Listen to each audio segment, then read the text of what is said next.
ಇನ್ನು ಸ್ಥಳೀಯ ಸಂಸ್ಥೆಗಳ ಚುನಾವಣೆಗೆ ಸಿದ್ಧತೆ ಮಾಡಿಕೊಂಡಿದ್ದೇನೆ, ನ್ಯಾಯಾಲಯದ ಸಲಹೆ ಸೂಚನೆಯನ್ನ ಕಾಯ್ತಾ ಇದ್ದೀನಿ ಅಂತ ಡಿಸಿಎಂ ಡಿಕೆ ಶಿವಕುಮಾರ್ ಅವರು ಬೆಂಗಳೂರಿನಲ್ಲಿ ಹೇಳಿಕೆ ಕೊಟ್ಟಿದ್ದಾರೆ. ಬೃಹತ್ ಬೆಂಗಳೂರು ಚುನಾವಣೆಗೂ ಕೂಡ ತಯಾರಿ ನಡೆಸಿದ್ದೇವೆ ಅಂದ್ರೆ ಬಿಬಿಎಂಪಿ ಚುನಾವಣೆ ಯಾವಾಗ ಆಗುತ್ತೆ ಅನ್ನುವಂತ ಪ್ರಶ್ನೆ ಬಹಳ ದಿನಗಳಿಂದ ಹಾಗೆ ಪೆಂಡಿಂಗ್ ಉಳ್ಕೊಂಡಿದೆ. ಹಾಗಾಗಿ ಅದರ ಸಂಬಂಧ ಕೂಡ ಚುನಾವಣಾ ತಯಾರಿ ನಡೀತಾ ಇದೆ. ಸಾರ್ವಜನಿಕರ ಅಭಿಪ್ರಾಯ ಸಂಗ್ರಹ ನಡೀತಾ ಇದೆ. ಯಾವಾಗ ಬೇಕಾದರೂ ಚುನಾವಣೆ ಘೋಷಣೆ ಆಗಬಹುದು. ಅದಕ್ಕೆ ನಾವು ಕೂಡ ತಯಾರಿ ಮಾಡ್ಕೊಳ್ತಾ ಇದ್ದೀವಿ. ಇನ್ನು ZP ಇರ್ಬೋದು, TP ಇರ್ಬೋದು, ಮತ್ತೆ ಪಾಲಿಕೆ ಚುನಾವಣೆಗೆ ಸಮಿತಿ ರಚನೆ ಮಾಡ್ತಾ ಇದ್ದೀವಿ. ಮಾರ್ಚ್ ಒಳಗೆ ಪ್ರವಾಸ ಮಾಡಿ ಜವಾಬ್ದಾರಿಯನ್ನ ಹಂಚಿಕೆ ಮಾಡಲಾಗುತ್ತೆ. ಸಿದ್ಧತೆ, ಹೊಂದಾಣಿಕೆ, ಮೀಸಲಾತಿ ಹಂಚಿಕೆ ಇದೆಲ್ಲದರ ಬಗ್ಗೆ ಕೂಡ ವರದಿ ಸಲ್ಲಿಸುವುದಕ್ಕೆ ಜವಾಬ್ದಾರಿಗಳನ್ನ ಹಂಚಿಕೆ ಮಾಡ್ತೀವಿ. ಜಿಲ್ಲಾ ಪಂಚಾಯಿತಿ, ತಾಲೂಕ್ ಪಂಚಾಯಿತಿ ಹಾಗೂ ಬೃಹತ್ ಬೆಂಗಳೂರು ಮಹಾನಗರ ಪಾಲಿಕೆ ಅಂದರೆ ಬಿಬಿಎಂಪಿ ಎಲ್ಲ ಚುನಾವಣೆಗಳು ಕೂಡ ಯಾವಾಗ ಆಗುತ್ತೆ ಅನ್ನುವಂಥ ಕುತೂಹಲ ಇದ್ದೇ ಇದೆ.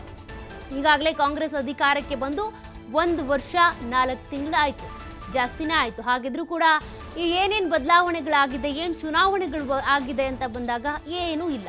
ಬರೀ ಗ್ಯಾರಂಟಿಗಳು ಮಾತ್ರ ನಡೆಸ್ಕೊಂಡು ಹೋಗ್ತೀರಾ ನೀವು, ಚುನಾವಣೆ ನಡೆಸಲ್ವಾ ಅನ್ನುವಂಥ ಪ್ರಶ್ನೆಯನ್ನು ವಿಪಕ್ಷ ನಾಯಕರು ಕೇಳ್ತಾನೆ ಇದ್ದಾರೆ. ಹಾಗಾಗಿ ಈಗ ಸ್ಥಳೀಯ ಸಂಸ್ಥೆಗಳ ಚುನಾವಣೆಗೆ ಬೇಕಾದಂಥ ತಯಾರಿಯನ್ನ ಡಿಸಿಎಂ ಡಿಕೆ ಶಿವಕುಮಾರ್ ಅವರು ಮಾಡ್ತಾ ಇದ್ದಾರೆ. ಜೊತೆಗೆ ಸಾರ್ವಜನಿಕರ ಅಭಿಪ್ರಾಯ ಸಂಗ್ರಹ ಆಗುತ್ತೆ, ಜವಾಬ್ದಾರಿಗಳ ಹಂಚಿಕೆ, ಮೀಸಲಾತಿ ಇದೆಲ್ಲದಕ್ಕೆ ಸಂಬಂಧಪಟ್ಟಂತೆ ಕೂಡ ತಯಾರಿ ನಡೀತಾ ಇದೆ. ಸ್ಥಳೀಯ ಸಂಸ್ಥೆಗಳ ಚುನಾವಣೆ, ಲೋಕಲ್ ಬಾಡಿ ಎಲೆಕ್ಷನ್ಗೆ ಈಗ ನಾವು ಸಿದ್ಧತೆಯನ್ನು ನಾವು ಮಾಡ್ಕೊಳ್ಬೇಕಾಗಿದೆ. ಕೆಲವು ಕೋರ್ಟಲ್ಲೂ ಕೂಡ ನಮಗೆ ನಿರ್ದೇಶನವನ್ನು ಬರುವಂಥ ಎಲ್ಲ ಸೂಚನೆಗಳು ನಮಗೆ ಇದೆ.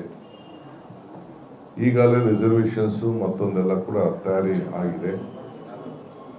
ಬೆಂಗಳೂರು ನಗರದ ಎಲೆಕ್ಷನ್ ಕೂಡ ನಾವು ಈಗಾಗಲೇ ಸಿದ್ಧತೆಯನ್ನು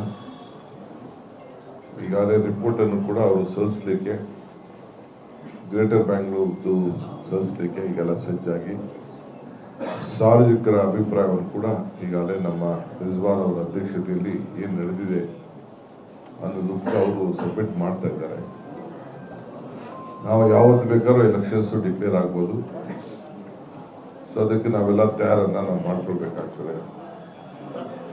ಅದಕ್ಕೆ ನಾನು ಪ್ರತಿ ಒಂದು ರಾಜ್ಯದಲ್ಲಿ ನಮ್ಮ ವರ್ಕಿಂಗ್ ಪ್ರೆಸಿಡೆಂಟ್ ಅವರ ಮುಖಂಡತ್ವದಲ್ಲಿ ನಮ್ಮ ವೈಸ್ ಪ್ರೆಸಿಡೆಂಟ್ಸ್ ಏನಿದ್ದಾರೆ ಅವರು ಸೇರಿಸಿ ಆ ಸಂಬಂಧಪಟ್ಟಂತ ಪ್ರತಿಯೊಂದು ವಿಭಾಗವಾರು ನಮ್ಮ ಲೋಕಲ್ ಬಾಡಿ ಎಲೆಕ್ಷನ್ಸ್ಗೆ, ಜಿಲ್ಲಾ ಪಂಚಾಯತಿ ಇರ್ಬೋದು, ತಾಲೂಕ್ ಪಂಚಾಯತಿ ಇರ್ಬೋದು, ಇಲ್ಲಾಂದ್ರೆ ಕಾರ್ಪೊರೇಷನ್ಸ್ ಇರ್ಬೋದು, ಎಲ್ಲ ಎಲೆಕ್ಷನ್ ಕೂಡ ಒಂದು ಪ್ರತ್ಯೇಕವಾದಂಥ ಒಂದು ಸಮಿತಿಯನ್ನ ಮಾಡ್ತಾ ಇದ್ದೇನೆ.